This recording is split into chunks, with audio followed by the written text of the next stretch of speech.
اعوذ باللہ من الشیطان الرجیم بسم اللہ الرحمن الرحیم الحمد للہ رب العالمین والصلاة والسلام علی اشرف الانبیاء والمرسلین سیدنا و مولانا ابی القاسم محمد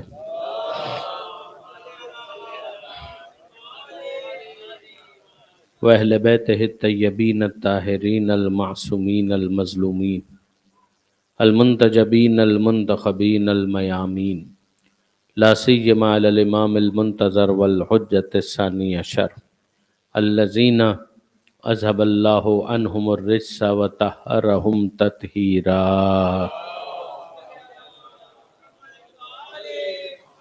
واللعنۃ الدائمۃ الباقیۃ علی اعدائہم اجمعین من یوم ظلمہم الی قیام یوم الدین۔ رب اشرح لی صدری ویسر لی امری واحلل عقدۃ من لسانی یفقہوا قولی واجعلنی خالصا لوجہک الکریم یا اللہ۔ صلوات علی محمد۔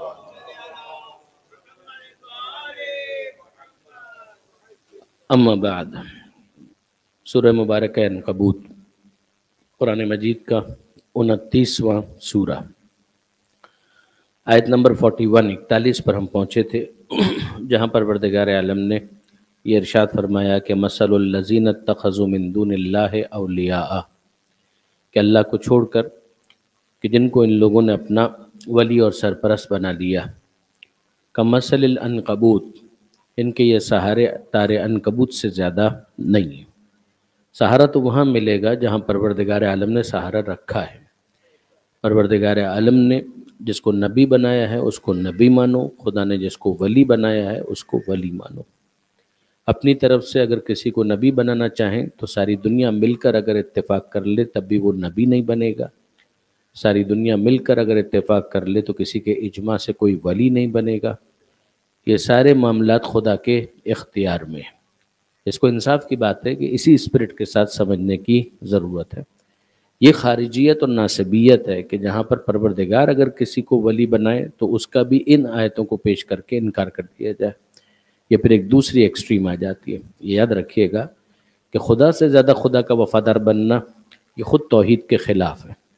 یعنی اگر کوئی شخص یہ سمجھتا ہے کہ مولا کی ولایت کا انکار کر کے ہم توحید کو اسٹرنگتھن کر لیں گے تو وہ بہت بڑی غلط فہمی کا شکار ہے۔ یہ ابلیسیت ہے کہ جہاں پر توحید کا مفہوم یہ ہو کہ میں تجھے اتنا زیادہ ایک مانتا ہوں کہ اگر تو آدم کو منوائے گا تو میں آدم کو بھی نہیں مانوں گا اور سجدے سے انکار کر دوں گا۔ تو اگر وہاں پر آپ دیکھیں تو پروردگار عالم نے کہا ابا واستکبر وکان من الکافرین، اس نے انکار کیا، تکبر کا مظاہرہ کیا اور وہ کافروں میں سے ہو گیا۔ تو یہ ابلیسیت ہے کہ جہاں پر کفر پھر اس طرح سے آتا ہے کہ وہ خدا کو مانتا رہے مگر خدا جس کو منوانا چاہتا ہے اس کے ماننے سے وہ انکار کر دے۔ تو میں ہمیشہ یہ کہا کرتا ہوں، آج بھی یہ بات کہوں گا کہ خدا کو ایک ماننا ہے، اپنی طرف سے کسی کو بنا کر اسے خدا پر مسلط نہیں کرنا، نہ خدا کے ساتھ کسی پارٹنر کو ایسوسیٹ کرنے کی کوئی گنجائش ہے، نہ اپنے طور پر کسی کو نبی بنانے کی کوئی گنجائش ہے، نہ اپنے طور پر کسی کو امام اور ولی بنانے کی کوئی گنجائش ہے۔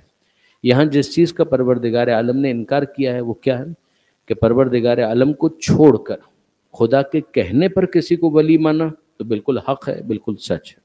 ایک ہے معبود، وہ پروردگار عالم نے انکار کر دیا کہ اس کے سوا کوئی دوسرا معبود ہے ہی نہیں، تو عبادت تو بس اسی کی ہوگی اور اس کے سوا کسی کی نہیں ہوگی۔ لیکن اب آ جائیے ولایت، ولی، تو یہ خود قرآن مجید کے اندر پروردگار عالم نے کئی مرتبہ اس بات کا تعارف کروایا کہ تمہارا ولی اللہ ہے، رسول ہے، آیا ولایت اسی کا نام ہے۔ سورہ مائدہ کے اندر کہ جہاں پروردگار عالم کہتا ہے کہ تمہارا ولی انما ولیکم اللہ ورسولہ، اللہ تمہارا ولی ہے، رسول تمہارا ولی ہے، اور وہ ولی ہے کہ جو حالت رکوع میں زکوٰۃ دے رہا ہے۔ اب ظاہر ہے کہ وہ جو بھی ہے، اس وقت میں اس پر بھی بحث نہیں کر رہا کہ وہ کون ہے، لیکن بہرحال وہ جو بھی ہے، بہرحال منصب ولایت کے اوپر فائز ہے۔ تو وہ منصب ولایت پر فائز ہے تو کیوں فائز ہے؟ اس لیے کہ پروردگار نے اس کی ولایت کا اعلان کیا۔ اللہ کو چھوڑ کر تمہارا کوئی مددگار نہیں ہے، بے شک اللہ کو چھوڑ کر تمہارا کوئی مددگار نہیں، ٹھیک ہے؟ اللہ اگر کسی کو مددگار مقرر کرے تو پھر اس کی مدد کو قبول نہ کرنا یہ خدا کی مدد کو ٹھکرانے کے مترادف۔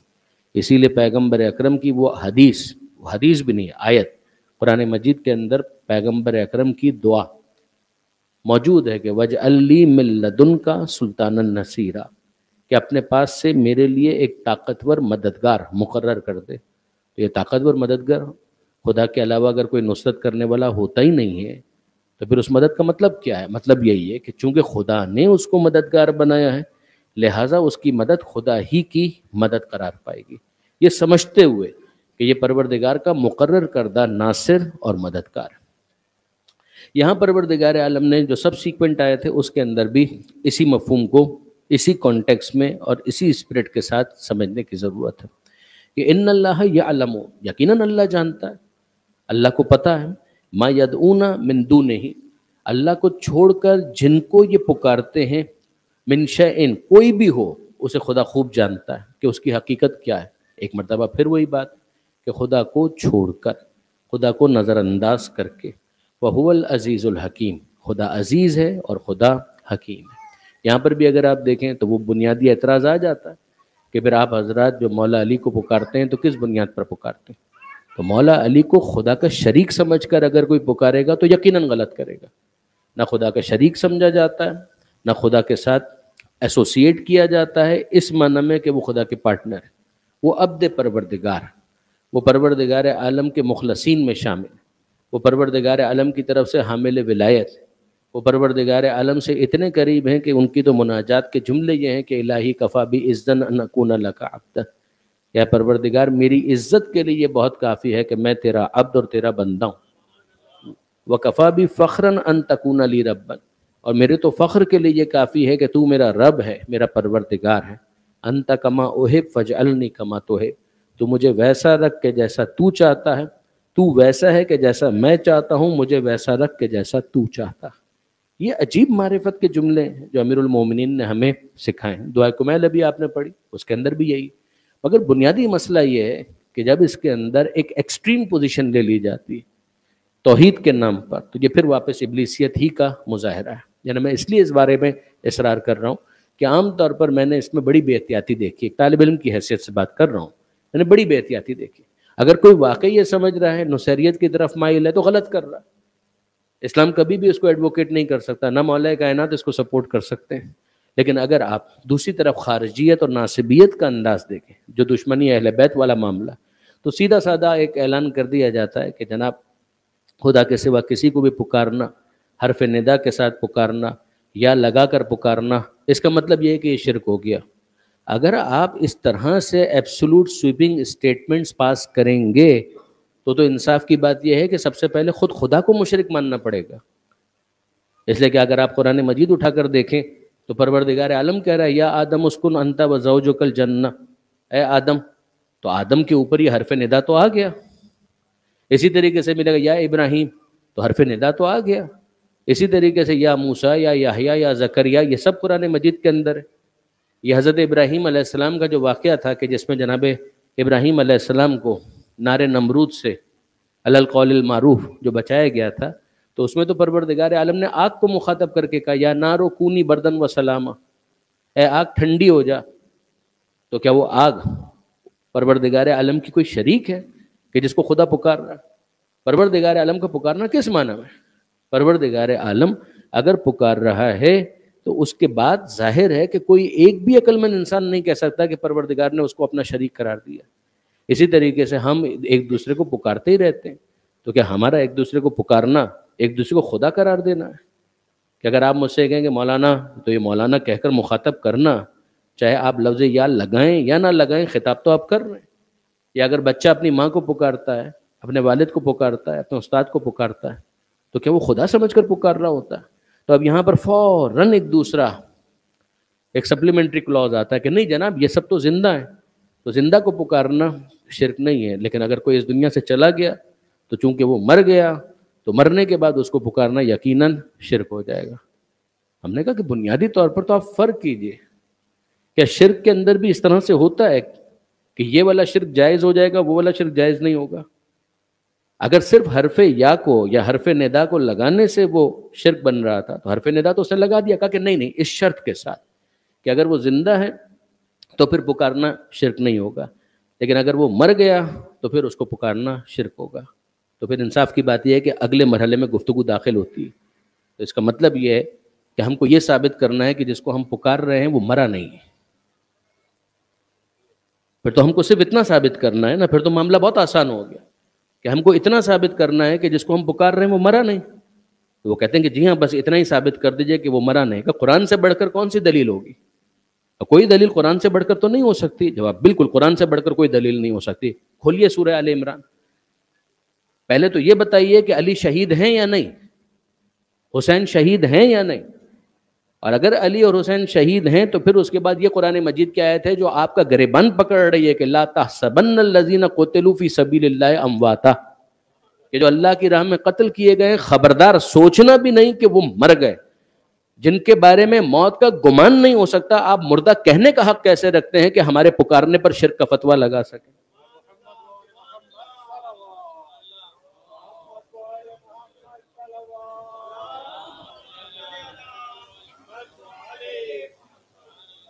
تو اس کے اندر پھر مسئلہ یہ آتا ہے کہ یہ بھی مثلا اسقاط خصم کے لیے ایک جواب ہے.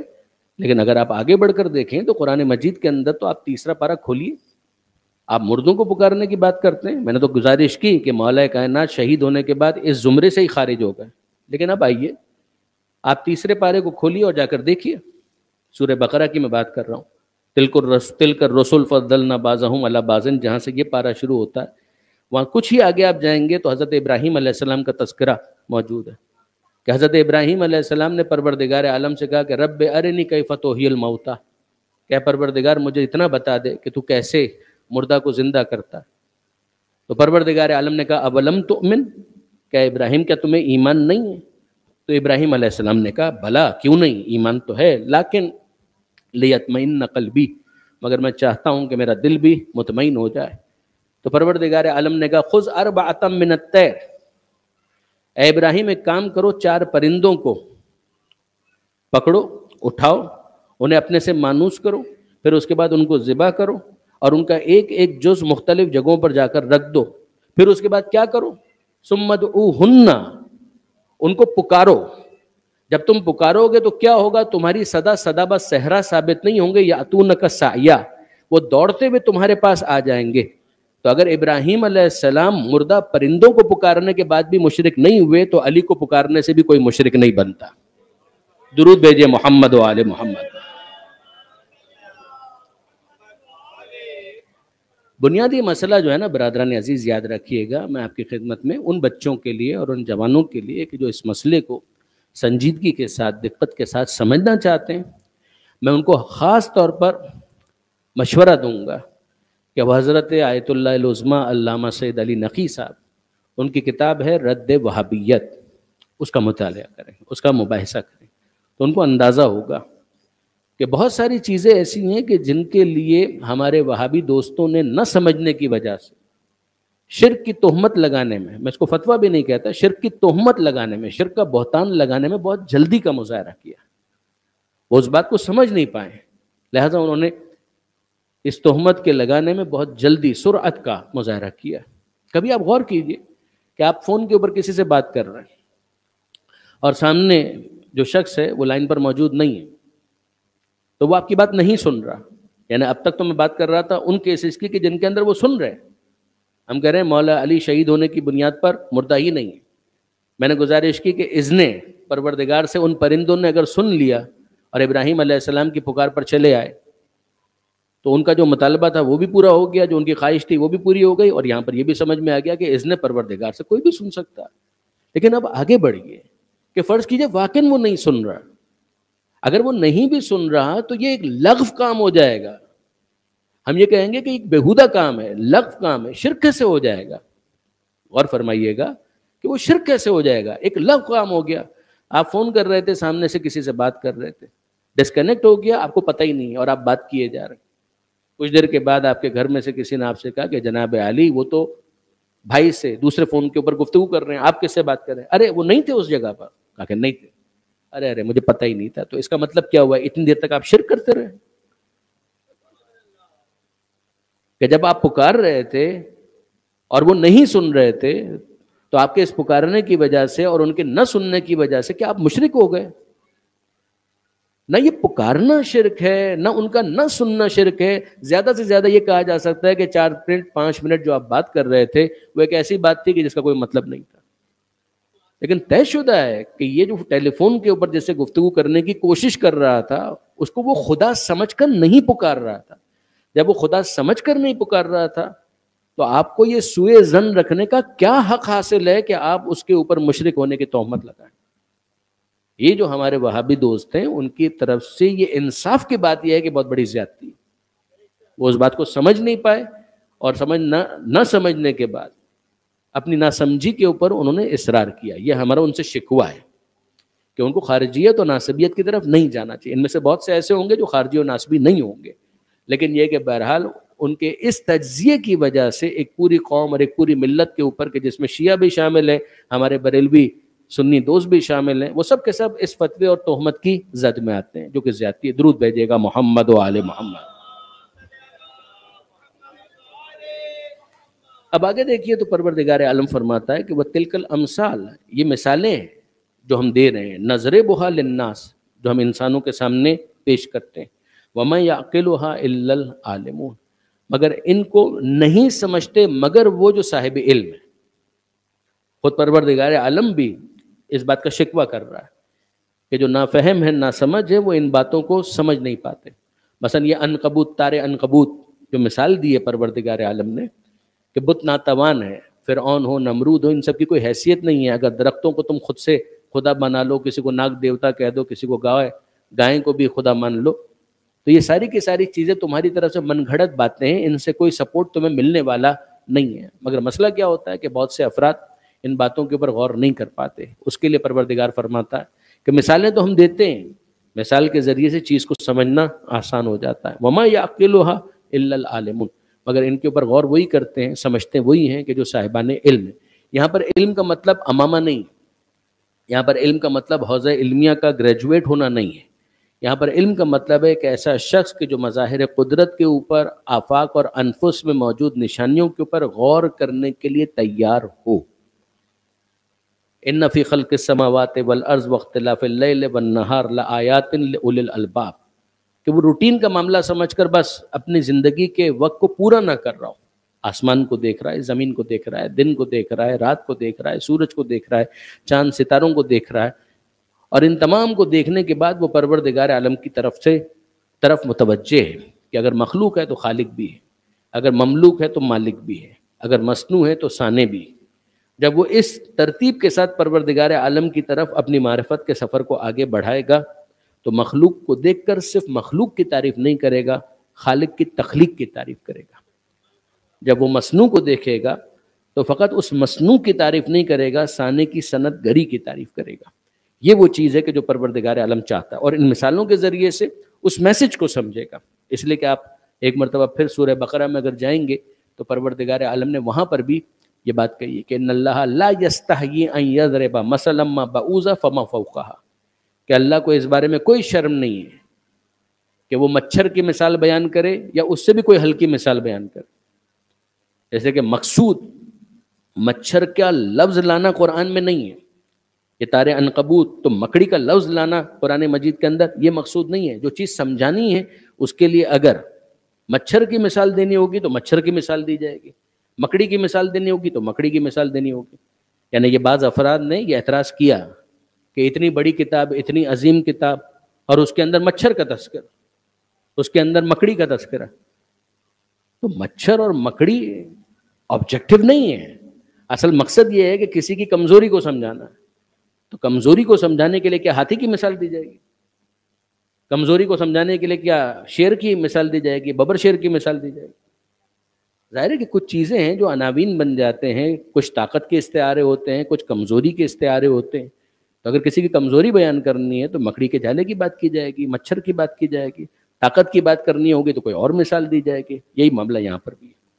وَتِلْكَ الْأَمْثَالُ نَضْرِبُهَا لِلنَّاسِ وَمَا يَعْقِلُهَا إِلَّا الْعَالِمُونَ. خلق اللہ السماوات والارض بالحق، وہ خدا ہے کہ جس نے آسمانوں کو پیدا کیا اور زمین کو پیدا کیا حق کے ساتھ. یہ تماشا نہیں ہے، یہ تماشا نہیں ہے کہ تم اگر یہ سمجھ رہے ہو کہ مثال کے طور پر بس ایک پروردگار عالم کا موڈ ہو گیا تھا تو پروردگار عالم نے اس طریقے سے زمین و آسمان کو پیدا کر دیا اور تم کو لا کر اس ظرف کے اندر رکھ دیا. نہیں، ایسا نہیں ہے. اللہ نے آسمانوں اور زمین کو پیدا کیا حق کے ساتھ. ان فی ذلک لآیۃ للمؤمنین، اس میں یقیناً نشانی ہے ان لوگوں کے لیے جو ایمان رکھتے ہیں. وہی والی بات کہ جو سمجھتے ہیں کہ معاملہ اس دنیا سے آگے کا ہے. ایمان کا تعلق ہوتا ہی میٹا فزیکل ورلڈ کے ساتھ ہے. یہ بات میں نے پہلے بھی گزارش کی تھی. ایک ہے علم، علم کے اندر تو نشانیاں آئیں گی. ایمان کا تعلق اس سے آگے کا ہے کہ جو آپ جانتے ہیں، جو آپ کی نالج ہے، اس کے ذریعے سے کیا کوریلیٹ کر پا رہے ہیں کہ جب یہ ہے تو وہ کیسا ہوگا، اس کا کیا معاملہ ہوگا. کیسے ہو سکتا ہے کہ میں 5 روپے کسی کو دوں تو میں تو حساب لینے کا حق رکھتا ہوں، اور خدا کسی کو زندگی دے تو کیا وہ حساب لینے کا حق نہیں رکھتا. یہ تمام تر چیزیں جب انٹر لنک ہوتی ہیں تو انسان میٹا فزیکل ورلڈ کے ساتھ، اس عالم مانا، عالم بالا کے ساتھ اپنے آپ کو کنیکٹ کرتا ہے. خلق اللہ السماوات والارض بالحق ان فی ذلک لآیۃ للمؤمنین. اللہ نے آسمانوں کو پیدا کیا، زمین کو پیدا کیا تماشے کے طور پر نہیں، حق کے ساتھ. ان فی ذلک لآیۃ للمؤمنین، اس میں یقیناً نشانیاں ہیں صاحبان ایمان کے لیے. اب اس کے بعد جو اگلی آیت اس میں پروردگار عالم یہ ارشاد فرماتا ہے، یہ وہ مقام ہے کہ جہاں سے 21واں پارہ شروع ہو جاتا ہے. اتلو ما اوحی الیک من الکتاب، کہ حبیب یہ تو ٹھیک ہے، جو باتیں ہیں وہ اپنی جگہ پر، آپ اپنا کام کیجیے. یعنی جو ایمان نہیں رکھنا چاہتا وہ یہی سمجھتا رہے کہ یہ تماشا ہو رہا ہے تو وہ نہیں ایمان لائے گا. وہ اسی طریقے سے اپنا وقت جانور کی طرح سے پورا کر کے اس دنیا سے چلا جائے گا. لیکن اے حبیب ظاہر ہے کہ ایسے افراد بھی انہی لوگوں کے درمیان موجود ہیں کہ جو ہمارے مقرر کرنے پر آپ کو نبی اور ولی ماننے کے لیے تیار ہے. تو اب آپ کیا کیجئے، اتلو، ان کے درمیان آپ تلاوت کیجئے. ما اوحی الیک، جو آپ پر وحی کی جا رہی ہے آپ اس کو تلاوت کیجئے. من الکتاب، کتاب میں سے.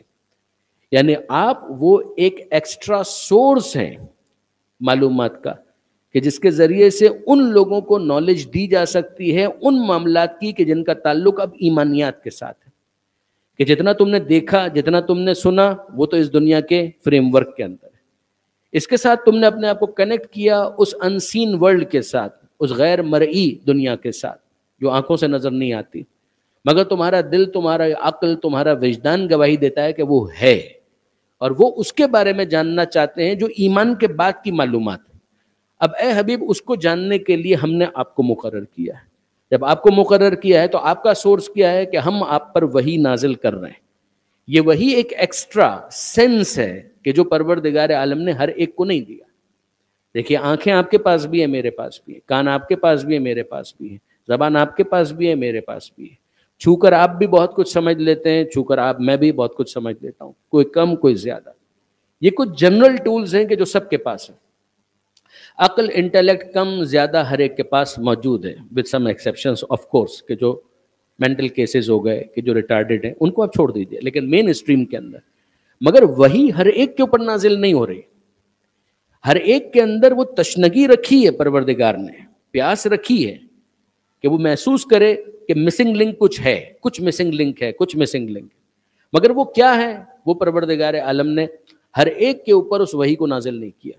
یہی انسان کا امتحان ہے کہ جتنا اویلیبل اس کے پاس ڈیٹا موجود ہے، اس سے اس تھرسٹ کو وہ محسوس کرے، اور پھر اس تھرسٹ کو سیٹسفائی کرنے کے لیے وہ باہر تلاش کرے کہ کون ہے وہ صاحب وحی جو خدا کی طرف سے حامل منصب نبوت و ولایت، اور پھر وہ اس سے جڑ جائے. اب وہ ایسے ہی تو نہیں جڑے گا، اس کے لیے ثابت ہونا چاہیے کہ یہ نبی ہے، ورنہ تو کوئی بھی اس کو بیوقوف بنا کر فراڈ کر کے چلا جائے گا. تو اس کے لیے کیا طریقہ کار ہوگا، وہ آگے آ رہا ہے.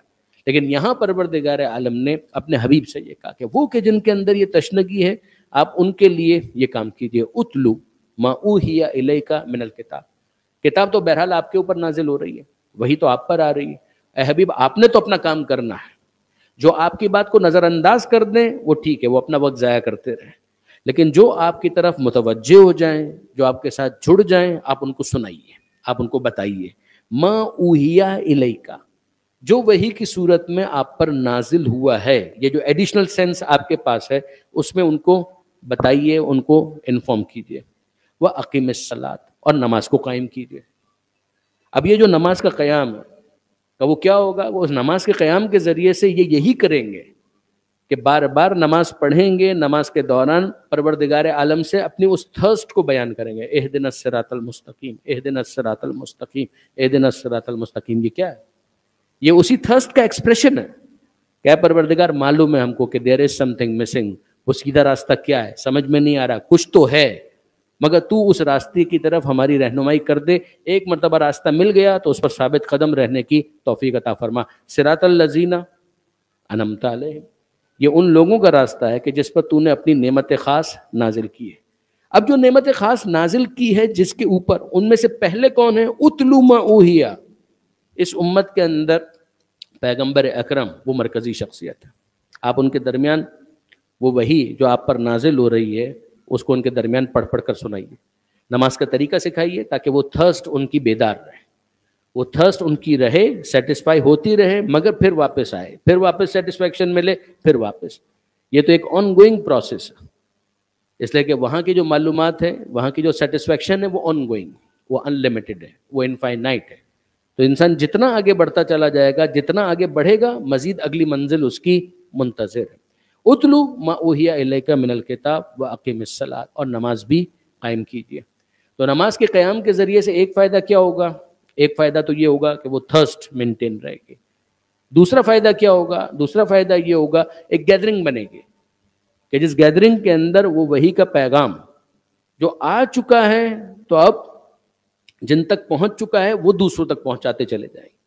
ایک گیدرنگ بنے گی، ڈسکشن ہوگا۔ اسی لیے دیکھیں اقامہ صلاۃ کی بات ہے، یہ صرف نماز پڑھنے کی بات نہیں ہو رہی۔ نماز انسان پڑھ لے وہ تو ظاہر ہے گھر میں بھی پڑھے گا اور کسی نہ کسی درجے کے اوپر اقامہ صلاۃ ہوگا، لیکن وہ اقامہ صلاۃ کہ جو اس شان سے ہو کہ پھر زیارت وارثہ کے اندر ہم حسین کو مخاطب کر کے کہیں کہ اشہد انک قد اقمت الصلاۃ وآتیت الزکاۃ وامرت بالمعروف ونہیت عن المنکر، تو یہ کچھ ہے اقامہ صلاۃ کہ جس کے اندر ایک گیدرنگ کا بھی کانسیپٹ ہے، ایک اجتماع کا کانسیپٹ ہے، ایک جماعت کا کانسیپٹ ہے، کہ جس میں کوئی آگے ہے، کوئی بتا رہا ہے، کوئی پکار رہا ہے، کوئی سمجھا رہا ہے، کوئی سکھا رہا ہے۔ نماز جماعت اسی لیے بہت امپورٹنٹ ہے، بہت امپورٹنٹ ہے، خاص طور پر فجر کی نماز جماعت اور مغرب اور عشاء کی نماز جماعت، یاد رکھیے گا، بہت امپورٹنٹ۔ اب اس کے بعد جو اگلی چیز پروردگار عالم نے نماز کے تعلق سے بیان کی ہے وہ کیا ہے؟ کہ ان الصلاۃ تنہی عن الفحشاء والمنکر، یہ بہت مشہور آیت ہے، یہ یہاں پر اس جگہ پر ہے جہاں 21واں پارہ شروع ہوتا ہے، وہیں پر آپ کو یہ آیت مل جائے گی کہ یقیناً نماز یہ دو کام کرتی ہے، فحشاء سے روکتی ہے، منکر سے روکتی ہے۔ فحشاء کا مطلب کیا ہے؟ بے حیائی۔ منکر کا مطلب کیا ہے؟ برائی۔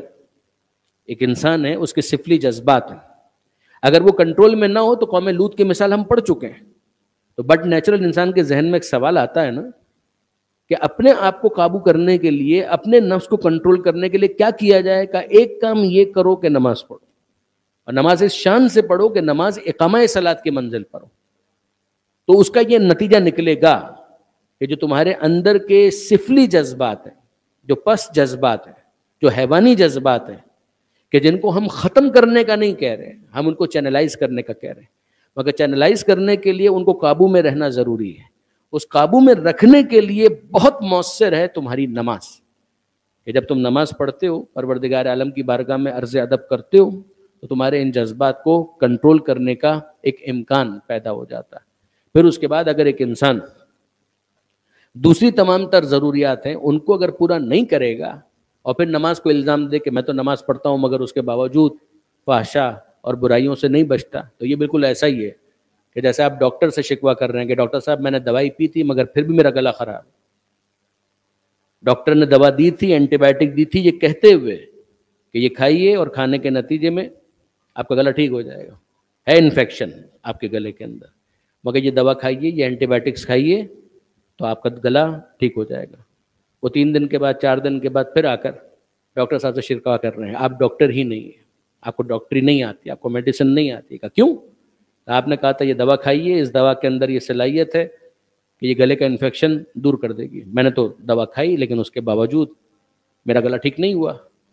تب ڈاکٹر صاحب اس کو بٹھا کر پوچھتے ہیں کہ صاحبزادے یہ بتائیے کہ کھٹا اس سے اپنے آپ کو روکا تھا؟ کہا کہ نہیں،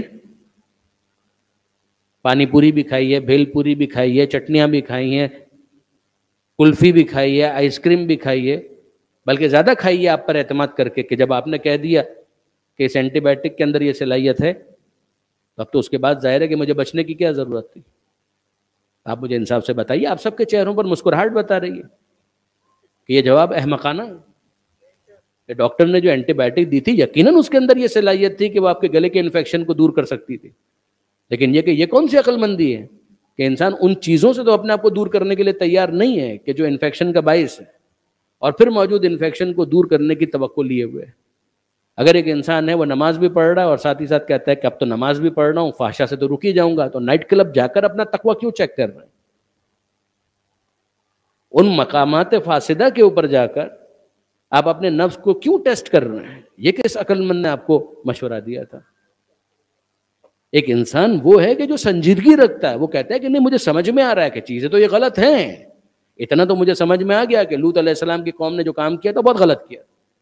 اگر کوئی قوم ہے معاذ اللہ وہ زنا کی طرف گئی، بہت غلط کام کیا، مجھے معلوم ہے کہ یہ کام نہیں کرنا چاہیے، لیکن اب ظاہر ہے کہ میں چاہ رہا ہوں کہ سنجیدگی کے ساتھ کہ یہ کام تو نہیں کروں گا، لیکن آلریڈی جو گناہوں کا انفیکشن میرے اندر ہے تو میں اس سے کیسے اپنے آپ کو بچاؤں. تو اب یہاں پروردگار عالم اس انٹرنل باطنی ٹریٹمنٹ کے لیے جو چیز سمجھا رہا ہے وہ یہ ہے کہ ان الصلاۃ تنہا عن الفحشاء والمنکر، کہ یقیناً نماز فحشا سے، بے حیائی سے اور برائی سے روکتی ہے. وَلَذِكْرُ اللَّهِ اکبر، اور یقیناً جو اللہ کی یاد ہے وہ سب سے بڑھ کر ہے. یہاں بہت مناسب ہوگا کہ میں ایک حدیث آپ کے سامنے پڑھوں اور بات کو اختتام کی طرف لے جاؤں. یہ حدیث ہے چھٹے امام جعفر صادق علیہ الصلوۃ والسلام، جس میں امام یہ ارشاد فرماتے ہیں کہ من احب ان یعلم، کہ جو یہ چاہتا ہے، پسند کرتا ہے کہ جانے، اقبلت صلاته ام لم تقبل، کہ اس کی نماز قبول ہوئی یا قبول نہیں ہوئی. ایک ہے اس کی نماز صحیح ہوئی یا صحیح نہیں ہوئی. اگر اس کی نماز صحیح ہو گئی تو اس کا فائدہ یہ ہوگا کہ قضا نہیں کرنی پڑے گی. قبول ہوئی یا قبول نہیں ہوئی، یہ معاملہ اس سے آگے کا ہے. من احب ان یعلم، کہ جو یہ چاہتا ہے کہ جانے، اقبلت صلاته ام لم تقبل، کہ اس کی نماز قبول ہوئی یا قبول نہیں ہوئی. فلینظر، تو اس کو چاہیے کہ خود چیک کرے. هل منعت صلاته عن الفحشاء والمنکر، کیا اس کی نماز اس کو بے حیائی اور برائیوں سے روک رہی ہے؟ اگر روک رہی ہے تو بہت اچھا، ورنہ وہ اس بات کو جان لے فبقدر ما منعته قبلت منه، جتنا اس کی نماز اس کو بے حیائی اور برائیوں سے روک رہی ہے بس اتنی ہی نماز خدا کی بارگاہ میں قبول ہو رہی ہے. وہ نماز جو اس کو بے حیائی سے نہیں روک پا رہی تو نماز تو ہو رہی ہے. ہم یہ نہیں کہہ رہے کہ وہ نماز نہ پڑھے، نماز پڑھے، کم سے کم اس کو بعد میں قضا نہیں کرنی پڑے گی، اسے تارک الصلاۃ نہیں کہا جائے گا، اور مستقبل میں امید رکھی جا سکتی ہے کہ کبھی یہ نماز اس کو احساس پیدا کروا دے. اسی لیے ایک اور حدیث بھی سنتے جائیے. یہ ختمی مرتبت احمد مجتبی محمد مصطفیٰ صلی اللہ علیہ وآلہ وسلم، یہ انصار میں سے مدینہ منورہ میں جنہوں نے پیغمبر اکرم کا ساتھ دیا تھا. ایک جوان رسول اللہ کی ابتدا میں نماز پڑھا کرتا تھا مگر وہ کبھی گناہوں میں مبتلا تھا. اچھا ایک تو وہی ہے کہ گناہ بھی اگر چھپ کر ہو رہا ہو تو ظاہر ہے کہ اس پر تو پردہ ڈالا جائے گا، اس کو تو ڈسکس بھی نہیں کیا جائے گا، جنرلی ڈسکس کر لیا جائے، نام لے کر تو ڈسکس نہیں کیا جائے گا. لیکن اس کا معاملہ اس سے آگے کا تھا، وہ کبھی گناہوں میں مبتلا تھا. لوگوں نے رسول اللہ سے یہ بات بیان کی تو پیغمبر نے فرمایا، یہ جملہ بڑا حوصلہ افزا ہے. پیغمبر فرماتے ہیں ان صلاتہ تنہاہ یوما، بہرحال اس کو نماز پڑھنے دو، مسجد میں آنے دو، پڑھتا رہے گا تو کبھی نہ کبھی اس کی نماز اس کو کسی نہ کسی دن روکنا شروع کر دے گی. لہذا ایک نا امیدی کی بھی کیفیت نہ ہو کہ انسان یہ کہے کہ جناب میں نماز پڑھ رہا ہوں، فائدہ تو کچھ نہیں ہو رہا. نہیں، پڑھتے رہیے، انشاءاللہ ایک دن ایسا آئے گا کہ وہ نماز صحیح ہونے کے ساتھ ساتھ قبول ہونا بھی شروع ہو جائے گی. وہ انسان کے اندر اس باطنی ایک انقلاب کو پیدا کرنے میں کامیاب ہو جائے گی. بس برادران عزیز، یہ نماز اتنی اہم تو ہے کہ پیغمبر اکرم جب وصیت کرتے ہیں تو نماز کو یاد کرتے ہیں، مولا جب وصیت کرتے ہیں تو نماز کو یاد کرتے ہیں، حسین جب وصیت کرتے ہیں تو نماز کو یاد کرتے ہیں. کوئی تو وجہ ہے.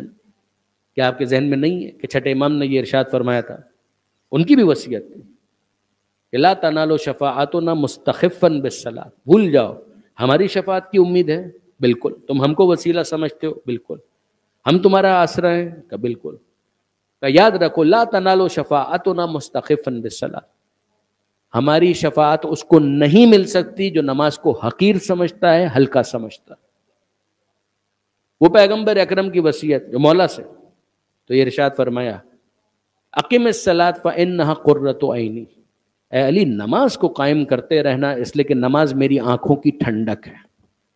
اور وہ علی کی وصیت کہ اللہ اللہ فی الصلاۃ، جب ابن ملجم کی ضربت لگ گئی تھی اس کے بعد جو وصیت کی نہج البلاغہ کے اندر ہے اللہ اللہ فی الصلاۃ، کہ میں تم کو وصیت کرتا ہوں کہ خدا کا خوف رکھنا، اللہ کو یاد کرتے رہنا نماز کے بارے میں۔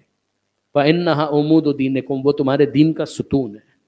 اور وہ حسین ابن علی کی وصیت کہ جہاں امام حسین جناب زینب سے کہہ رہے ہیں، اب تو معاملہ اس سے بھی آگے کا کہ واجب نمازوں کی بات نہیں ہو رہی ہے، نماز شب کی بات ہو رہی ہے۔ اے میری بہن زینب مجھے نماز شب کی دعاؤں میں فراموش مت کر۔ کتنا اعتماد ہے حسین مظلوم کو اپنی زینب پر کہ کچھ بھی ہو جائے واجب نمازیں تو کہاں قضا ہو سکتی ہیں، زینب سے نماز شب بھی قضا نہیں ہو سکتی۔